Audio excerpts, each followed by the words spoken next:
स्वागत है आपका ऑनलाइन क्लासेस के बीए प्लेटफॉर्म पर। दोस्तों बीए फर्स्ट सेकेंड ईयर में बीए सेकेंड ईयर में राजनीतिक विज्ञान के अंतर्गत पॉलिटिकल थिंकर्स पर प्रमुख राजनीतिक विचारकों वाले इस सब्जेक्ट में दोस्तों हमारा डिस्कशन चल रहा था। इसमें नेक्स्ट लेक्चर नंबर 9 अभी हमारा कंटिन्यू होने जा रहा है, जिसमें आज हम प्लेटो का अध्ययन कंप्लीट कर लेंगे। प्लेटो पर हमारी इससे पहले 2 क्लासेस हो चुकी है। अगर आपने नहीं देखी है तो डिस्क्रिप्शन में प्लेलिस्ट की लिंक मिलेगी आपको, वहां से जाकर के आप सभी क्लासेस को कंटिन्यूअसली देख सकते हैं दोस्तों। पर मैं आपसे यही आग्रह करूंगा, हाथ जोड़कर विनम्र निवेदन करता हूं आप लोगों से, अगर आप डायरेक्टली इस प्लेटो के नए शिक्षा सिद्धांत पर आए हैं दोस्तों, तो प्लीज इस वीडियो को यहीं पॉज कर दीजिए, यहीं रोक दीजिए। पहले जाकर के प्लेटो का जो प्रारंभिक वीडियो था हमारा उसको देखिए। 2 लेक्चर इससे पहले प्लेटो संबंधित हो चुके हैं, उनको पहले देखिए। ये सीरीज कंटिन्यू देखेंगे दोस्तों आप लोग, तभी आपको ये पूरा सेशन कंप्लीट हो पाएगा, क्लियर हो पाएगा। क्योंकि हम जो क्लासेस लाते हैं दोस्तों आपके लिए पूरे विस्तार पूर्वक फुल लेंथ क्लासेस होती है। इसमें से कुछ भी स्किप नहीं किया था, कुछ भी छोड़ा नहीं जाता। आपके एग्जाम के पॉइंट ऑफ व्यू से, कौन सा एग्जाम, बीए नहीं दोस्तों, बीए के लिए तो पूरा है ही, बीए से तो ओवर निकल रहा है आपका ये। बीए में इतना डिटेल जानने की आवश्यकता नहीं पड़ती है, लेकिन उससे ओवर निकल रहा है। तो जो ऊपर से झलक रहा है ना, वो है आपकी यूपीएससी के लिए, आपकी स्टेट पीसीएस के लिए, या आप अगर किसी अन्य व्यापक या किसी भी अन्य एग्जाम कॉम्पिटेटिव एग्जाम की तैयारी करना चाहते हैं ना, तो उसके लिए आवश्यक है ये। तो ये मान लीजिए आप बीए के साथ ही साथ में आप किसी कॉम्पिटेटिव एग्जाम की तैयारी कर रहे हैं, अभी से कर रहे हैं। और ये बात अभी आपको अभी समझ नहीं आएगी, जब बीए कंप्लीट होने के बाद में कोई कॉम्पिटेटिव एग्जाम का जब सिलेबस खरीद के लाएंगे, पढ़ने बैठेंगे ना, तब आपको मालूम चलेगा मेरी बातें, कि यार हाँ सर ने बिल्कुल सही कहते थे, जो उन्होंने समझाया है वो आज हमें काम आ रहा है। मैं यकीन से बोल सकता हूँ दोस्तों, आप जब कॉम्पिटेटिव एग्जाम की तैयारी करने जाएंगे ना, उस वक्त आपको जो भी पढ़ेंगे ना, सब आपको रिवीजन जैसा लगेगा, कि आपका सिर्फ रिवीजन होगा। वो सारी बातें मैं आपको यहीं पर एक्सप्लेन करते चल रहा हूँ सबको। चलिए तो शुरू करते हैं, बाकी सब बातें होती रहेगी दोस्तों, लेक्चर के अंदर भी चलती रहेगी बातें, तो विस्तार पूर्वक लेक्चर है भाई, काफी टाइम मिल जाता है बात करने का। तो शुरुआत करते हैं लेक्चर की। इसमें प्लेटो का आदर्श राज्य पर चर्चा हो चुकी है, प्लेटो के न्याय सिद्धांत पर बात हो चुकी है। अब जो बात करेंगे हम प्लेटो के शिक्षा सिद्धांत पर हम चर्चा करेंगे।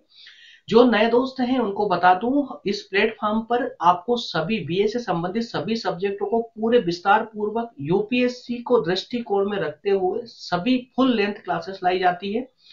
इसमें आपका डाउट क्लियर करने के लिए हम आपको व्हाट्सएप और कॉल जैसी फैसिलिटी भी प्रोवाइड करते हैं, ठीक है। इसके अलावा क्लास नोट्स भी दोस्तों आपके अध्ययन को और बेहतरीन बनाने के लिए क्लास नोट्स भी प्रोवाइड की जाती है। और क्लास नोट्स कहाँ प्रोवाइड की जाती है दोस्तों, तो उसके लिए एक अन्य प्लेटफॉर्म है हमारा टेलीग्राम पर।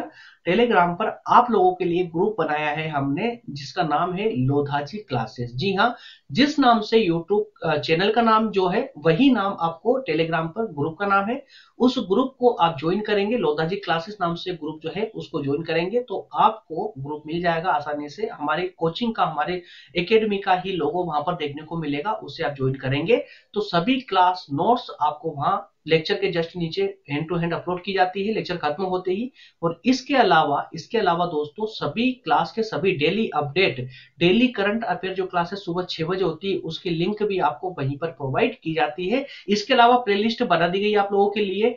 कोई भी डाउट हो, कहीं सेशन नहीं मिल रहा, कोई लेक्चर नहीं मिल रहा, तो प्लीज कमेंट करने की जगह आप प्लेलिस्ट सर्च कीजिए, आपको सभी लेक्चर वहां अंदर मिल जाएंगे, ठीक है। चलिए शुरू करते हैं दोस्तों अपना सेशन, आज का सेशन शुरू करते हैं। थोड़ा सा जल्दी इसको निपटाना पड़ेगा, क्योंकि ये काफी लंबा हो चुका है। प्लेटो पर हमारी काफी चर्चा हो चुकी दोस्तों, इसलिए थोड़ा सा मैं आज फास्ट चलूंगा, क्योंकि मुझे पता है अब आप लोग प्लेटो से संबंधित इतनी सारी बातें जान चुके हैं कि अब मुझे ज्यादा कुछ बोलने की आवश्यकता ही नहीं है ना। तो अब काफी सब कुछ समझ, अब सिर्फ पॉइंट टू पॉइंट बात करेंगे आज के लेक्चर में, सिर्फ पॉइंट टू पॉइंट, ठीक है। चलिए तो सबसे पहले देख लेते हैं हम कि आज का हमारा पूरा सारांश क्या क्या पढ़ेंगे इस लेक्चर, पूरे लेक्चर में हम क्या क्या कवर करेंगे। तो इस पूरे लेक्चर में, दो मेरे प्यारे दोस्तों, इसमें जो कवर करेंगे हम प्लेटो के शिक्षा सिद्धांत के अंदर जो कवर करने वाले, सबसे पहले हम बात करेंगे इसकी व्याख्या पर। उसके बाद हम बात करेंगे शिक्षा के उद्देश्य पर, इन्होंने जो शिक्षा का सिद्धांत दिया है उस उद्देश्य से इन्होंने ये दिया है। इसके अलावा फिर बात करेंगे हम प्लेटो की शिक्षा व्यवस्था पर, शिक्षा योजना पर, ये भी प्रारंभिक शिक्षा क्या है इनकी, उच्च शिक्षा क्या रही इनकी, है ना। इसके बाद फिर हम बात करेंगे दोस्तों इनकी विशेषताओं पर, इन्होंने जो शिक्षा सिद्धांत दिया उसकी विशेषता क्या है। लास्ट में वही आलोचना करना है भाई, जन्म सिद्ध अधिकार आलोचकों का, तो वो आलोचना भी हम करेंगे। ठीक है ना। चलिए सबसे शुरुआत करते हैं, पहले हम व्याख्या से शुरुआत करते हैं दोस्तों। तो देखिए शिक्षा सिद्धांत, तो इनका भी कहना वही था दोस्तों, जिस प्रकार से इन्होंने एक राज्य के लिए न्याय को आवश्यक बताया ना, उसी प्रकार से शिक्षा को भी आवश्यक बताया कि भाई प्रत्येक वर्ग को शिक्षा का अधिकार मिले। लेकिन शिक्षा जो है वो शासक वर्ग के अंडर में होना चाहिए, शासन के अंडर में होना चाहिए। चलिए वह पढ़ लेते हैं, इसको पूरा समझ आएगा आप लोगों को भी, बहुत मजा आने वाला है इस क्लास में। प्लेटो का उद्देश्य शिक्षा के द्वारा व्यक्ति का विकास करना है।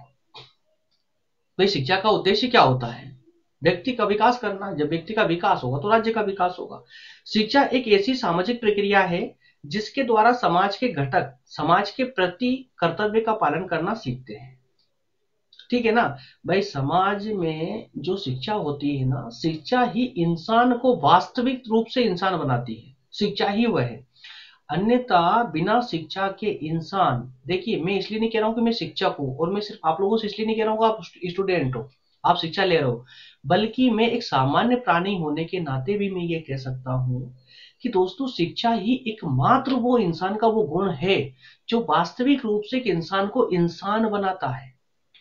बिना शिक्षा के एक जानवर में और इंसान में क्या डिफरेंस होता है मुझे बता दीजिएगा। अब शिक्षा का मतलब सिर्फ ये, अब शिक्षा का मतलब आप लोग ये मत निकाल लेना कि आपने 12th पास कर ली, ग्रेजुएशन कर ली, है ना, या फिर कोई डिग्री कर ली, डिप्लोमा कर लिया तो वो शिक्षित व्यक्ति हो गया। दोस्तों शिक्षा किताबों में नहीं होती है। शिक्षा जो आपकी मार्कशीट है ना, वो शिक्षा नहीं है। शिक्षा बुद्धि में होती है, सोच में होती है। किस प्रकार से शिक्षित है बच्चा? जब से पैदा होता है, पैदा होने के बाद में दोस्तों जैसे ही थोड़ा बहुत भी समझदार होने लगता है ना, तो उसकी शिक्षा उसके परिवार से स्टार्ट हो जाती है। उसने कितनी शिक्षा ग्रहण की है वो सब शिक्षा के अंदर आता है ना। तो शिक्षा ही है जो मनुष्य को वास्तविक रूप से मनुष्य बनाती है। ठीक है। चलिए तो अब इस पे बात करते, तो इसमें इनका कहना भी यही है कि भाई शिक्षा जो है व्यक्ति के व्यक्तित्व के विकास के लिए आवश्यक है, और शिक्षा प्रत्येक व्यक्ति को मिलना भी चाहिए। समाज के घटक समाज के प्रति कर्तव्य का पालन करना सिखाती है। मतलब समाज में अगर शिक्षा होगी तो वो समाज के प्रत्येक व्यक्ति को उसके कर्तव्य के प्रति उसको जागृत बनाती है शिक्षा, है ना। तो प्लेटो राज्यों के पतन का कारण उनके शासकों का अयोग्य और अज्ञानी होना बता। भाई प्लेटो ने स्पष्ट कहा है कि जो राज्य का पतन होता है तो उसी राज्य का पतन होता है जिसका शासक शिक्षित नहीं होता है, अज्ञानी होता है, उस राज्य का पतन हो जाता है जल्दी। और जब तक शासक विवेकशील नहीं होगा, ज्ञानी नहीं होगा, विद्वान नहीं होगा, तब तक राज्य बुराइयों से मुक्त नहीं हो सकता। ठीक है ना। तो भाई राजा का तो शिक्षित होना या विद्वान होना आवश्यक है। ठीक है ना। चलिए यदि नागरिक सुशिक्षित होंगे तो अन्य समस्याओं को वे स्वयं हल कर लेंगे। भाई शिक्षित लोग होंगे तो ज्यादा समस्या क्रिएट नहीं करेंगे। आप खुद ही देखते हैं दोस्तों कि जो व्यक्ति शिक्षित होता है, जो समझदार होता है, शिक्षित होता है, वो कानून का बहुत कम सहारा लेता है। मतलब कानून की उसकी बहुत कम आवश्यकता पड़ती है उसे, है ना। न्यायालय जैसे जो संसाधन है हमारे देश में, कानून के पास में जो न्यायालय जैसे संसाधन है उनकी बहुत कम आवश्यकता होती है। तो अधिकतम विवाद जो होते हैं वो अशिक्षा के कारण ही होते हैं। ठीक है ना। तो रिपब्लिक में अर्थात प्लेटो की रचित किताब रिपब्लिक में शिक्षा पर इतने गहन विचार से व्यक्त किया गया है कि रूसो की दृष्टि में, रूसो ने कहा है कि रिपब्लिक राजनीति का ग्रंथ न होकर शिक्षा पर लिखा गया एक अनुपम ग्रंथ है। तो यहाँ पर रूसो साहब ने क्या कह दिया कि ये राजनीति पर लिखा गया ग्रंथ या किताब ना होकर के ये तो एक शिक्षा पर लिखा गया ग्रंथ है। वो सब ठीक है, ये सब कोड करने के लिए बातें होती है। अगर आप इस चीजों की कोड करेंगे तो आपके आंसर राइटिंग एक अलग ही झलकेगी, एक अलग ही झलकेगी। और जब आपकी आंसर राइटिंग अलग झलकेगी तो फिर नंबर भी भाई आपको अलग ही मिलेंगे। ठीक है ना। चलिए अब हम दोस्तों इसमें बात करेंगे शिक्षा के उद्देश्यों पर। शिक्षा के उद्देश्य जरा समझ लेना ठीक से कि इन्होंने जिस प्रकार की शिक्षा प्रणाली राज्य में लागू की है, राज्य में लागू करने की बात की है रिपब्लिक किताब में, उसके उद्देश्य क्या थे? तो उन्होंने तीन प्रकार के विशेष उद्देश्य बताए हैं। उन्होंने कहा है कि भाई दार्शनिक उद्देश्य, एक उद्देश्य बताया दार्शनिक उद्देश्य, दूसरा बताया है व्यवहारिक उद्देश्य, और तीसरे पर बात की है इन्होंने संचिक उद्देश्य। संक्षिप्त उद्देश्य दोस्तों यहाँ थोड़ा सा कंफ्यूजन है मुझे, शायद कुछ ना कुछ मिसप्रिंट है। चलिए आगे ठीक कर लेंगे, इसको आगे ठीक कर लेंगे हम लोग। ठीक है।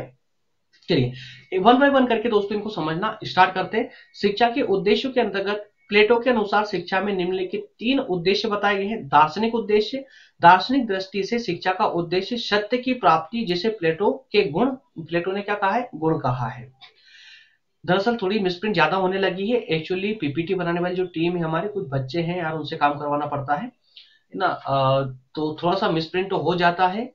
स्कूल वाले बच्चे हैं, 12th क्लास वाले बच्चे हैं, तो थोड़ी सी मिसप्रिंट उनसे हो जाती है ना। तो इस कारण से थोड़ा सा माइंड ना करें, इसको थोड़ा ठीक कर ले। काफी सारे कहीं ज्यादा हो जाती दोस्तों, और पढ़ाते वक्त में इतने थोड़ा सा उसमें है ना, पूरे फॉर्म में, इसलिए ऐसे फॉर्म में होता हूँ कि मुझे कुछ मिसप्रिंट भी होती है, तो मैं क्या कि ये मेरे पास मेरे शब्द चलते हैं, ये पीपीटी में क्या लिखा हुआ है ये। इसलिए दोस्तों आप लोग कमेंट करते हैं कि सर इसमें ये गलत लिखा हुआ है, तो आप लोगों को लगता है कि इसमें गलत लिखा है, तो मैंने भी आपको गलत पढ़ाया है। मैं गलत नहीं पढ़ाऊंगा दोस्तों, है ना। लेकिन देखिए, हाँ, गलती मुझसे भी हो सकती है, तो मैं एक्सेप्ट कर लेता हूँ उस गलती को बाद में, और मैं नेक्स्ट लेक्चर में बता भी देता हूँ आप लोगों को कि उस लेक्चर में फलानी ये गलती थी, उसको ठीक कर लेना। लेकिन इसकी नौबत ज्यादा नहीं आती है, क्योंकि मैं हैंड टू हैंड ही आपको चेक करवा के हैंड टू हैंड ही बोल देता हूँ कि भाई पीपीटी डाउनलोड करो तो इसको ठीक कर लेना।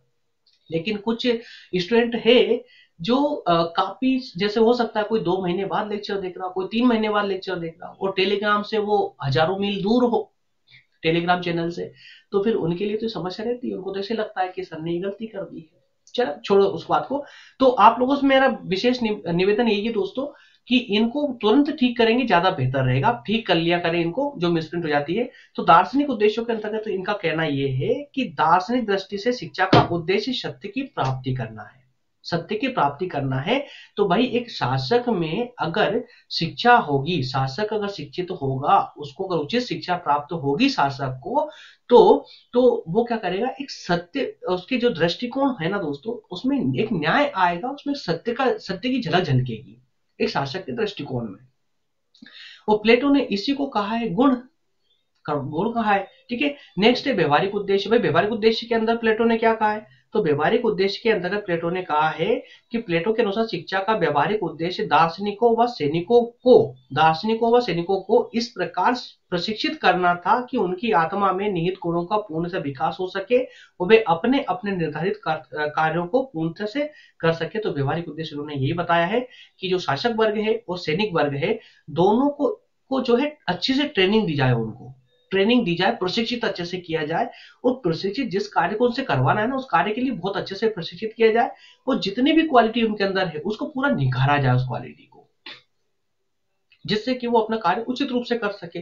ये इन्होंने व्यवहारिक उद्देश्य बताया था इसका। ठीक है, नेक्स्ट है सामाजिक। देखिए मैंने कहा था दोस्तों आपसे कि वो थोड़ा मिसप्रिंट है, तो उसको भी ठीक करेंगे। वहां पर कहां पर मैं दिखा देता हूं आप लोगों को। तो ये जो है संजिक लिखा हुआ ना, संजिक, ये संजिक ना होकर के ये सामाजिक है। ठीक है, ये संजिक ना होकर के क्या है, ये सामाजिक है। इसको काट के ठीक कर लेना। ठीक है, चलिए। तो तीसरा पॉइंट हमारा सामाजिक उद्देश्य। तो दोस्तों शिक्षा का तीसरा उद्देश्य व्यक्ति को समाज के सदस्य के रूप में उसे सजग और कर्तव्य बोध का से पूर्ण बनाना है।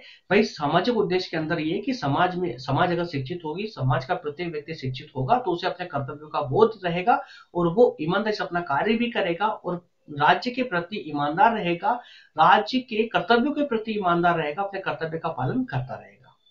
ठीक है, चलिए इसके बाद दोस्तों हम बात करेंगे प्लेटो की शिक्षा की पृष्ठभूमि पर। अब आ जाइए फटाफट, अब हम शिक्षा व्यवस्था की प्रणाली, शिक्षा प्रणाली पर आ चुके हैं।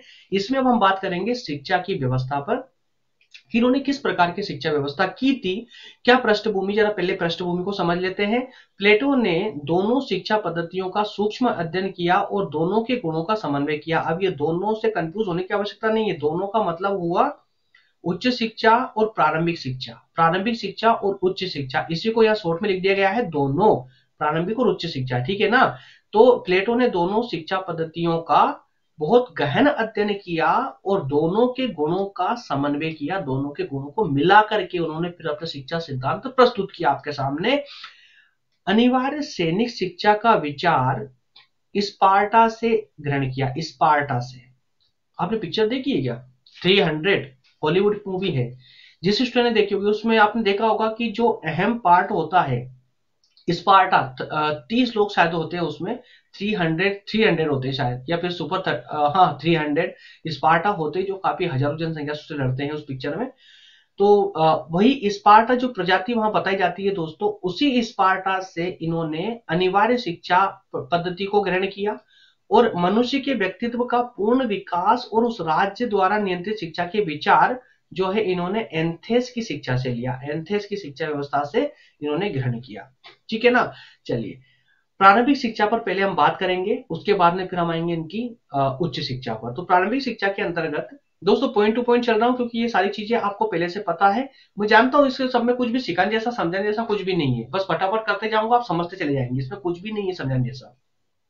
तो प्लेटो ने दो प्रकार की शिक्षा व्यवस्था पर दो प्रकार की प्रणाली अपनाई है, एक प्रारंभिक शिक्षा की और एक मुख्य प्रारंभिक शिक्षा और एक जो है उच्च शिक्षा की। तो प्रारंभिक शिक्षा देख लीजिए जरा कि शिक्षा का ये काल कितना 6 वर्ष की आयु से स्टार्ट होता है, 20 वर्ष तक चलता है। भाई 6 वर्ष का बालक इस शिक्षा को ग्रहण करेगा, 6 वर्ष से लेकर के 20 साल तक आपको ये शिक्षा ग्रहण करनी है और 20 साल तक की शिक्षा प्रारंभिक शिक्षा कहलाएगी। क्लियर है। उद्देश्य क्या था? स्वस्थ शरीर, स्वस्थ मस्तिष्क बनाए रखना, और इसमें शरीर को स्वस्थ रखने के लिए व्यायाम और मस्तिष्क के लिए संगीत पर बल दिया गया है। अब ये प्रारंभिक शिक्षा देखिए कितनी मस्त है, कितने एकदम अलग है। इसमें कहा है उन्होंने कि जो प्रारंभिक शिक्षा है शरीर और मस्तिष्क के स्वस्थ बनाने के लिए आवश्यक है। शरीर को स्वस्थ बनाने के लिए व्यायाम की आवश्यकता होती है, व्यायाम को ही शिक्षा कहा है उन्होंने, है ना। तो शरीर को स्वस्थ बनाने के लिए व्यायाम करना चाहिए और मस्तिष्क को स्वस्थ बनाने के लिए संगीत को बल दिया है, उन्होंने संगीत को अपनाने की बात कही। ठीक है। प्लेटो ने व्यायाम और संगीत का बहुत व्यापक अर्थ लिया है, किंतु प्लेटो ऐसे साहित्य एवं कला पर प्रतिबंध लगाने का पक्षधर भी है जिसका बालकों के मन और चरित्र पर बुरा प्रभाव पड़ता है। तो वही संगीत जो व्यक्ति के मस्तिष्क को शांत कर सके, उस मस्तिष्क का विकास कर सके, ऐसे संगीत को अपनाए हैं, बल्कि जो इसको नकारात्मक भाव उत्पन्न करता हो व्यक्ति के अंदर, उन बातों को उन्होंने जो है हटाने की बात कही है इसके अंदर। ठीक है। तो इस काल के अंतिम 2 वर्षों में मतलब 6 साल से लेकर 20 साल तक आपको प्रारंभिक शिक्षा लेनी है। तो इसके जो आखिरी के 2 वर्ष होंगे, कौन से होंगे आखिरी 2 वर्ष? तो भाई 18 और 19 या 19 है ना, 18 और 19 साल। तो 18 से 20 वर्ष का जो अंतिम 2 साल है, इस 2 साल में सैनिक शिक्षा दी जाएगी। तो प्रारंभिक शिक्षा के आखिरी के 2 साल में सैनिक शिक्षा दी जाएगी और जिसमें नागरिकों में साहस, आत्मनियंत्रण और अनुशासन पूर्ण रूप से विकास हो सके और वे अच्छे नागरिक बन सके। ठीक है। बस इतना सा था दोस्तों ये प्रारंभिक शिक्षा का सिद्धांत। प्रारंभिक शिक्षा का सिद्धांत ये व्यवस्था की थी उन्होंने प्रारंभिक शिक्षा में। बस इतना समझना आप लोगों को, इसमें ज्यादा कुछ भी नहीं है। उच्च शिक्षा की अगर बात करें, उच्च शिक्षा की बात करें दोस्तों, तो 20 वर्ष तक की शिक्षा प्राप्त करने के बाद में, कौन सी? प्रारंभिक शिक्षा प्राप्त करने के बाद में युवक सैनिक तैयार हो जाता है। क्यों हो जाता है? क्योंकि भाई 2 साल प्रारंभिक शिक्षा के आखिरी के 2 साल क्या शिक्षा दी जाती है? सैनिक शिक्षा दी जाती है। तो एक युवा सैनिक तैयार हो जाता है उनके लिए। उच्च शिक्षा 20 वर्ष से लेकर के 30 वर्ष तक चलेगी। प्लेटो की शिक्षण संस्थान अकादमी के द्वार पर लिखा था, गणित से अनभिज्ञ व्यक्ति यहां प्रवेश ना करे। अब जगह देखिए इसमें प्रारंभिक शिक्षा में किस बात को प्रधानता दी गई थी? व्यायाम और संगीत पर। उच्च शिक्षा में किस बात को प्रधानता दी जा रही है? यहाँ पर गणित को प्रधानता दी जा रही है। उच्च शिक्षा में गणित को प्रधानता दी जा रही है। देखिए उन्होंने अपनी पुस्तक में जो पूरी शिक्षा सिद्धांत लिखा, तो उन्होंने वहां स्पष्ट तौर पर लिख दिया, उनकी जो एक अकादमी, एक किताब में ही भावनाओं में एक अकादमी बनी, उस एकेडमी पर लिखा हुआ कि गणित से अनभिज्ञ व्यक्ति यहां प्रवेश ना करे, जिसको गणित का ज्ञान हो वही अंदर प्रवेश करे। तो प्लेटो के विचार से गणित तर्क बुद्धि का विकास करता है। गणित में ज्यामिति, तर्क शास्त्र आदि सम्मिलित थे। गणित की शिक्षा 10 वर्ष तक चलेगी। गणित की शिक्षा 10 वर्ष तक चलेगी। उसके बाद 30 वर्ष की आयु में एक परीक्षा होगी। अब देखिए जैसे प्रारंभिक शिक्षा आपकी कंप्लीट होती है 20 साल में जाकर के, तो 20 साल से लेकर के 30 साल तक अर्थात 10 साल आपकी गणित की शिक्षा चलती है। उसके बाद में फिर ये एक परीक्षा लेंगे, प्लेटो साहब एक परीक्षा लेंगे, है ना, परीक्षा लेंगे, जिसमें सफल होने वालों के लिए 5 वर्ष तक न्याय, गणित, तर्क एवं दर्शन की उच्च शिक्षा दी जाएगी। 35 वर्ष की आयु के बाद आगामी 15 वर्षों तक शास्त्रों का स्वाध्याय मनन लोक व्यवहार में पारंगत होकर 50 वर्ष की आयु में व्यक्ति दार्शनिक शासक होने की योग्यता अर्जित कर पाता है। समझे कि नहीं? क्या हुआ? प्रारंभिक शिक्षा कहां से स्टार्ट हुई? 6 साल से। इनकी शिक्षा एंड कहां हो रही है? प्रारंभिक और दोनों मिला करके उच्च शिक्षा 50 वर्ष पर। ठीक है, तो 6 साल से लेकर के 50 साल तक आपको सिर्फ पढ़ाई करनी है।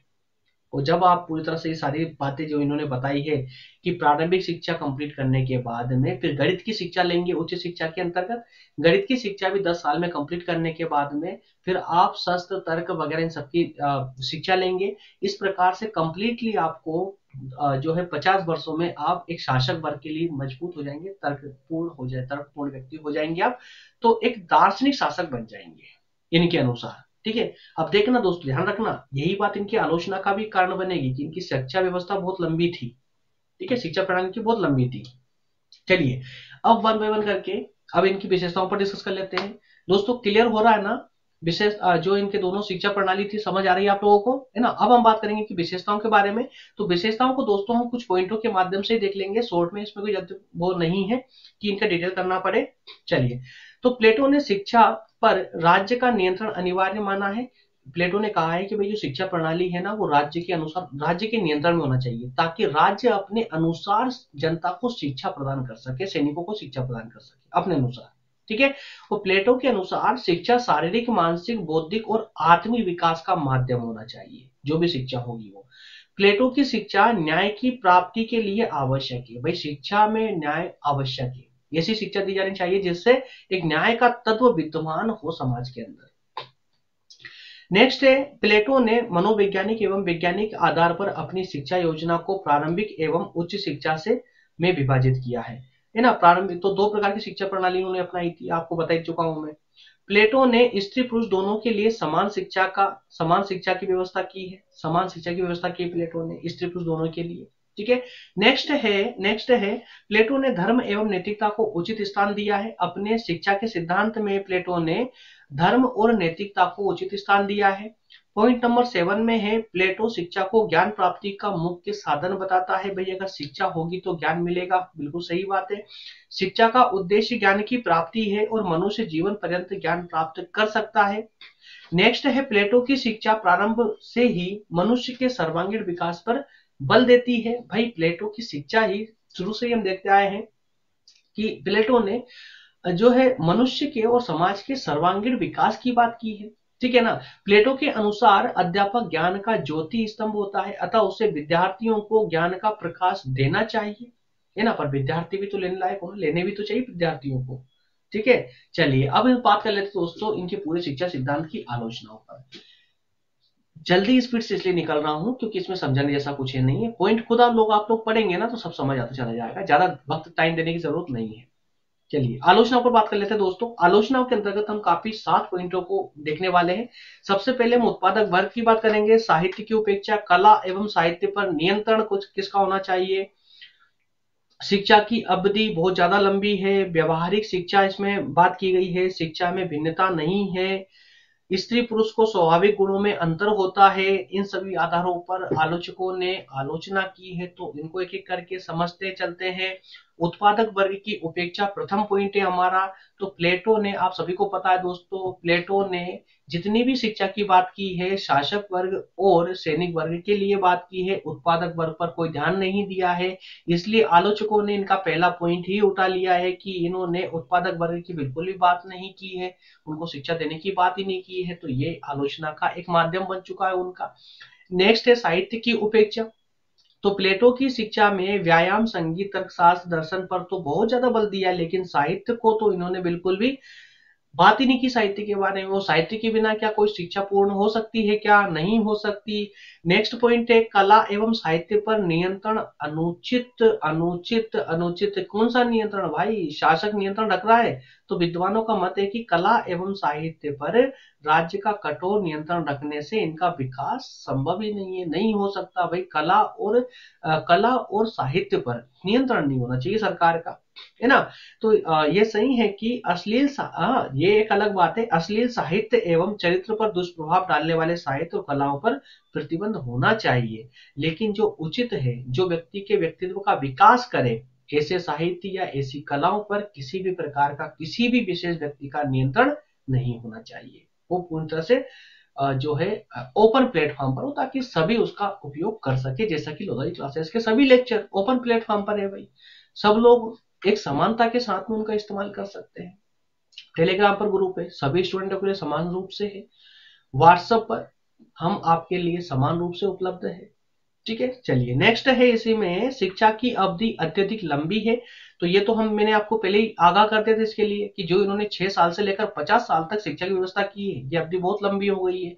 आलोचना का कारण बनेंगी, तो आलोचना कारण बन चुकी है भाई। इनकी जो शिक्षा व्यवस्था थी वो 6 वर्ष से स्टार्ट होकर के 50 वर्ष तक जा रही है, 6 वर्ष से स्टार्ट होकर के 50 वर्ष तक जा रही है। और यही कारण इनकी जो है अत्यधिक लंबी जो अवधि है इनकी, यही इनकी आलोचना का प्रमुख कारण बन चुकी है।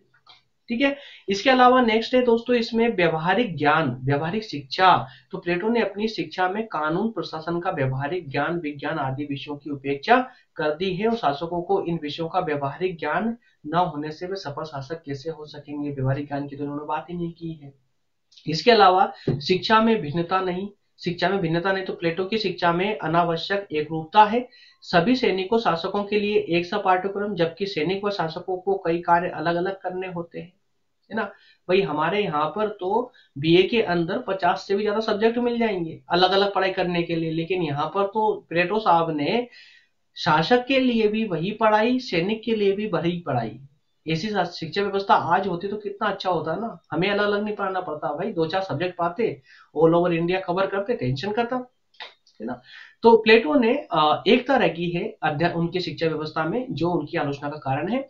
बल्कि शिक्षा व्यवस्था में एकता नहीं होना, एकता मतलब कि भाई शासक के अलग गुणों का विकास करना है, सैनिक वर्ग में अलग गुणों का विकास करना है, तो इनकी शिक्षा भी अलग अलग होना चाहिए, है ना। नेक्स्ट है इसी में स्त्री पुरुष के स्वाभाविक गुणों में अंतर।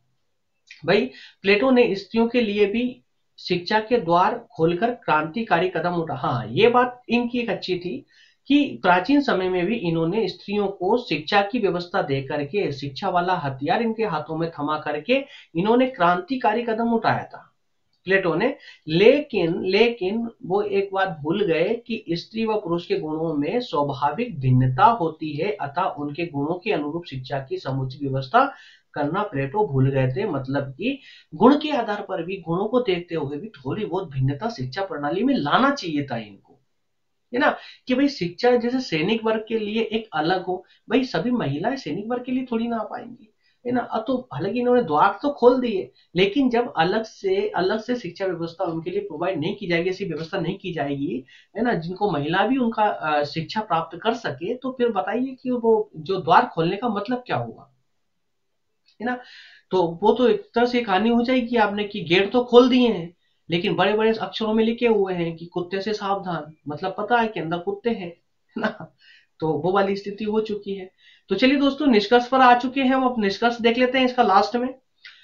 प्लेटो के शिक्षा संबंधी विचारों को की उपर्युक्त आलोचनाओं के पश्चात भी, जितनी भी हमने प्लेटो के सिद्धांत की आलोचनाएं की है, इसके बाद भी इस बात से इनकार नहीं किया जा सकता कि प्लेटो ने शिक्षा को महत्वपूर्ण स्थान दिया है। जी हाँ, आलोचना तो हुई है इनकी, मानते हैं कई सारी कमियां रह चुकी है, लेकिन फिर भी उस समय में जो इन्होंने कदम उठाया ना, ये कदम महत्वपूर्ण था दोस्तों, ये कदम बड़ा महत्वपूर्ण था। और जो शिक्षा की व्यवस्था इन्होंने की थी ना, ये अपने आप में ही बहुत एक महान सोच थी। ठीक है, आज भी कोई व्यक्ति प्लेटो के इस कथन से असहमत नहीं हो सकता, मतलब मना नहीं कर सकता कि शिक्षा मानसिक रोग का मानसिक उपचार है। जी हाँ भैया, शिक्षा जो है, शिक्षा तो पूरे काय के लिए, शिक्षा काय के लिए होती है, क्या आपके शरीर के लिए होती है भाई, आपकी मानसिकता के लिए होती है ना, आपके विचारों के लिए होती है। आपके विचार तो बदलती है शिक्षा, और करती क्या है ना। तो यही बात प्लेटो ने भी समझाई थी उस समय। तो बेंजामिन जोबर्ट ने कुछ कहा शिक्षा प्रणाली के बारे में, प्लेटो की शिक्षा व्यवस्था के बारे में, और कहा है उन्होंने कि प्लेटो संसार का महानतम जीनियस था, और भविष्य के ज्ञान के अंकुर अन्य किसी दार्शनिक की अपेक्षा उसी में विद्यमान। मतलब ये कि उस समय के दार्शनिकों में इस प्रकार की बातें थी नहीं दिमाग में। ये पहली बार प्लेटो ही था जिसने शिक्षा की इतनी विस्तार पूर्वक बात की है। ठीक है ना दोस्तों, इस प्रकार से हमारा सेशन अब होता है कंप्लीट होता है। नेक्स्ट सेशन में दोस्तों अब हम बात करेंगे इसी सब्जेक्ट के अंतर्गत अरस्तु पर। प्लेटो कंप्लीट हो चुका है। तो दोस्तों इस प्रकार से मनु, उसके बाद में कौटिल्य, उसके बाद में प्लेटो, ये 3 दार्शनिक कंप्लीट हो चुके हैं। चौथे दार्शनिक हमारे स्टार्ट होंगे अब अरस्तु। ठीक है, तो अरस्तु नेक्स्ट सेशन में जल्दी मिलेगा। आप लोगों से मैं बार बार आग्रह करता हूं दोस्तों, मैं आपसे कुछ नहीं मांगता हूं यार, ओपन प्लेटफॉर्म है, आप सभी के लिए है और चलता रहेगा ये। कोई वीडियो कभी भी प्राइवेट नहीं होने वाला है, कोई क्लासेस कभी प्राइवेट नहीं होगी, सारे लेक्चर सब विस्तार से मिलेंगे आपको। और पूरे 3 साल तक दोस्तों, और उसके बाद भी कॉम्पिटेटिव एग्जाम के लिए भी आने वाले हैं। अब आप लोगों के लिए मैंने 2 चीज वो चालू की है, करंट अफेयर सीरीज चालू कर दी दोस्तों। आपको पता है यार, एक क्लास लाने के लिए बहुत मेहनत लगती है, बहुत टाइम लगता है, बहुत काम करना पड़ता है दोस्तों एक क्लास लाने के लिए। अब मैं डेली आपके लिए सुबह 6 बजे डेली एक करंट अफेयर की क्लास लेकर आ रहा हूँ।